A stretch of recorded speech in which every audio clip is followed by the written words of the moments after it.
Assalamualaikum warahmatullahi wabarakatuh. Selamat pagi. Perkenalkan, Ibu Hidayati. Materi kita pada hari ini tentang makna wawasan Wiyata Mandala. Anak-anak semua, kalian tetap jaga kesehatan. Materi kita yang tentang wawasan yaitu suatu pandangan atau sikap yang mendalam terhadap suatu hakikat.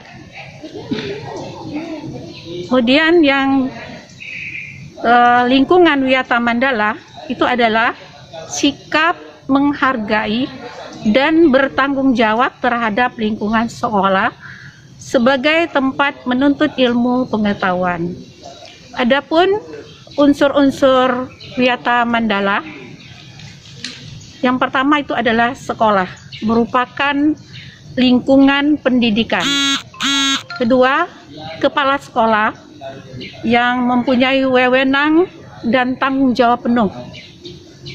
Kemudian ada guru dan orang tua siswa yang harus bekerja sama untuk kemajuan lembaga pendidikan. Kemudian ada yang namanya warga sekolah, baik di dalam maupun di luar sekolah. Kemudian sekolah juga harus bertumpu pada masyarakat yang ada di lingkungan sekolah. Kemudian anak-anak, berikutnya adalah sekolah dan fungsinya. Sekolah itu merupakan tempat penyelenggaraan lembaga pendidikan formal dan proses belajar mengajar untuk membina dan mengembangkan. Yang pertama adalah ilmu pengetahuan dan teknologi, kemudian yang kedua kepribadian siswa, ketiga hubungan antara manusia dengan lingkungan dan Tuhannya, kemudian yang keempat kemampuan berkarya. Selanjutnya anak-anak, apa fungsi sekolah? Sekolah fungsinya adalah sebagai tempat masyarakat belajar karena memiliki aturan atau tata tertib kehidupan yang mengatur hubungan antara guru, pengelola pendidikan, siswa dalam proses belajar mengajar. Kemudian adapun ciri-ciri sekolah sebagai masyarakat belajar, yang pertama ada guru dan siswa sehingga timbul proses belajar mengajar yang tertib. Kemudian yang kedua, tercapainya masyarakat yang sadar, mau belajar dan bekerja keras. Kemudian yang ketiga, terbentuknya manusia Indonesia seutuhnya. Selanjutnya anak-anak, prinsip sekolah itu memiliki prinsip sebagai berikut. 1. Sekolah sebagai wadah atau lembaga yang memberikan bekal hidup. Karena bukan hanya mencetak siswa yang intelektual, namun juga memberikan pengalaman-pengalaman yang lain yang sangat dibutuhkan oleh siswa. Kemudian yang kedua, sekolah sebagai institusi tempat peserta didik belajar di bawah bimbingan pendidik. Kemudian yang ketiga, sekolah sebagai lembaga dengan pelayanan yang adil dan merata bagi stakeholdernya. Kemudian yang keempat, sekolah sebagai lembaga pengembangan bakat dan minat siswa. Selanjutnya, yang kelima, sekolah sebagai lembaga pembinaan potensi di luar inteligensi. 6.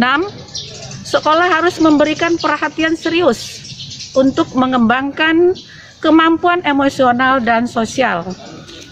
7. Sekolah sebagai wahana pengembangan sikap dan watak. 8. Sekolah sebagai wahana pendewasaan diri. Yang kesembilan, sekolah sebagai bagian dari masyarakat belajar. Jadi sekolah bukan hanya sebagai tempat pembelajaran bagi peserta didik, namun juga sekolah harus mampu menjadikan pusat pembelajaran bagi masyarakat. Kemudian selanjutnya, penggunaan sekolah. Adapun penggunaan sekolah ini harus diperuntukkan sebagai tempat proses kegiatan belajar mengajar.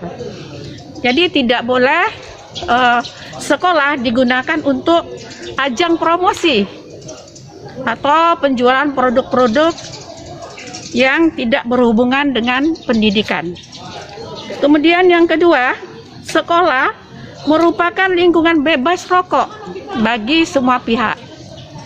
Ketiga, penyebaran aliran sesat itu juga tidak diperkenankan.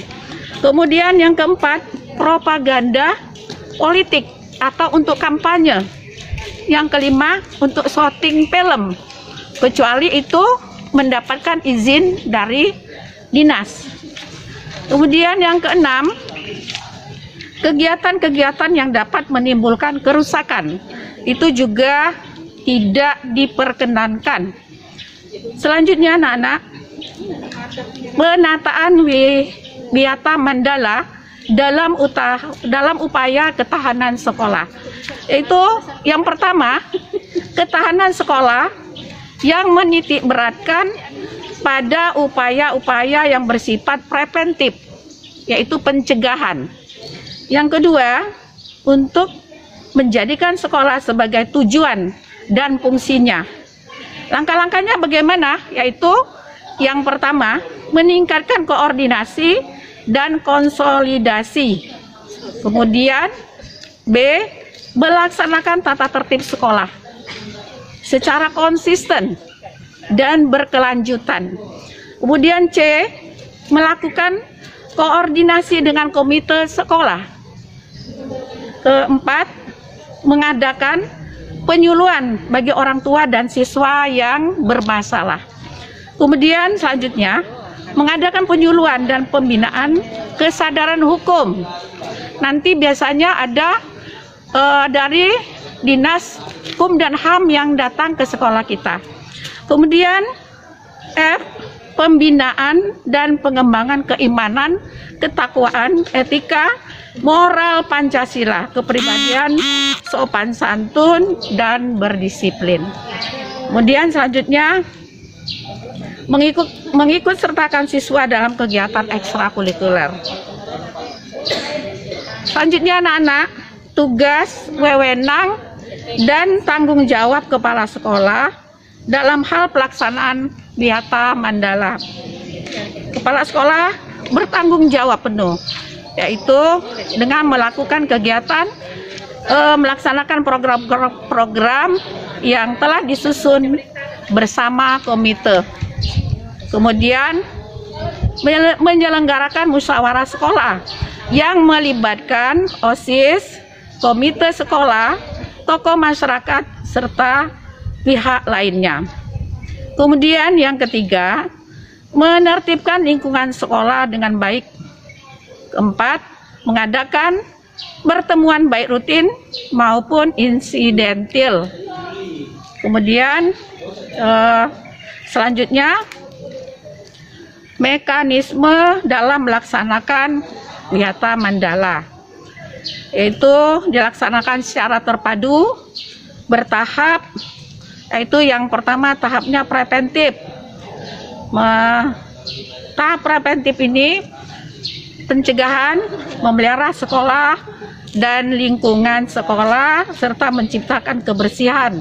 Dan ini nanti kalau kita sudah mulai sekolah itu akan terlaksana. Kemudian yang B, menciptakan suasana yang harmonis antara pihak pendidik, siswa, dan penduduk di sekitar. Kemudian yang ketiga, membentuk jaring-jaring pengawasan atau kontrol terhadap kegiatan siswa di lingkungan sekolah. Keempat, menghilangkan bentuk-bentuk perpeloncoan seperti MOS, ya, Jadi sekarang kalian MPLS-nya kan tidak lagi seperti dulu, diadakan MOS, adanya penyiksaan dan sebagainya, itu tidak boleh lagi.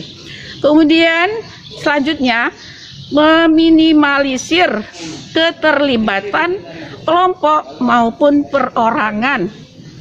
Kemudian mengisi jam-jam kosong dengan pelajaran dan kegiatan ekstrakurikuler. Selanjutnya tahap represif, yaitu menindaklanjut siswa yang telah melanggar. Yang pertama, mendamaikan para pihak yang terlibat perselisihan. Kemudian B, membatasi areal tempat terjadinya aksi. Yang ketiga, menetralisir isu-isu yang berkembang dan mencegah timbulnya isu-isu baru.